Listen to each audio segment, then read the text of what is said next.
This is Scott the Fix-It Guy. Today we have a Samsung oven and stove where the touchpad isn't working, and this is a real simple, fast way to fix it. It really requires no parts. All you really need is the eraser on a pencil and a Phillips head screwdriver.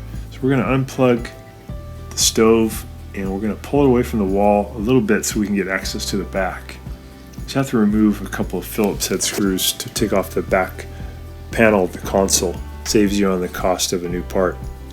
So we're zipping off those Phillips head screws on the back panel, and this is similar to the LG oven too.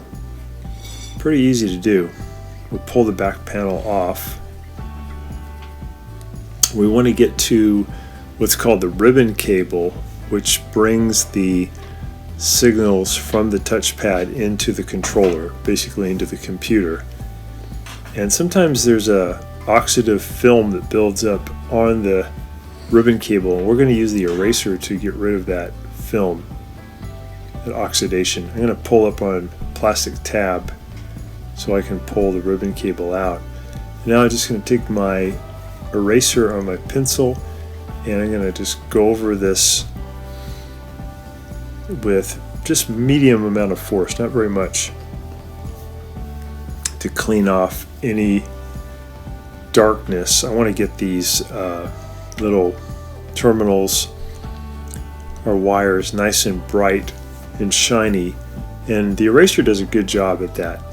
If you notice the eraser is getting a bit dirty, you can rub it like on your pant leg and that'll get rid of the dirt, exposing new rubber. Then you can go back to rubbing off the oxidation. You can also use electrical cleaner to do this, will work. You can get that like at Home Depot in a spray can, but the eraser should do the trick. If you put it back together and you still have the same problem, it's pretty easy to replace the touchpad. They cost about $50 to $60. But again, this is so fast and easy, it's worth a try, and I would say works about 70% of the time. So we're pushing the ribbon cable all the way in as far as it'll go, and then we push down on the black plastic tabs to lock it in. We're just putting the back panel back on.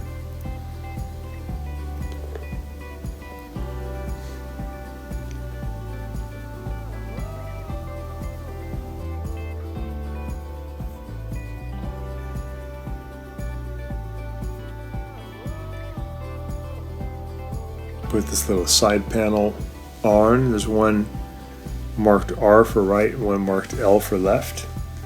And they clip on and then also have one screw that holds them in position. On this oven we had 3 buttons that worked, and I think it was 10 that didn't work. Okay, we're going to push it back into position. Get it plugged back in and then give it a try.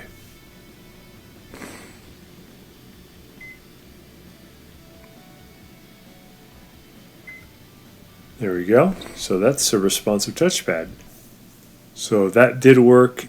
Thanks so much for watching, and please subscribe to our channel when you get a chance. Thanks so much. Bye-bye.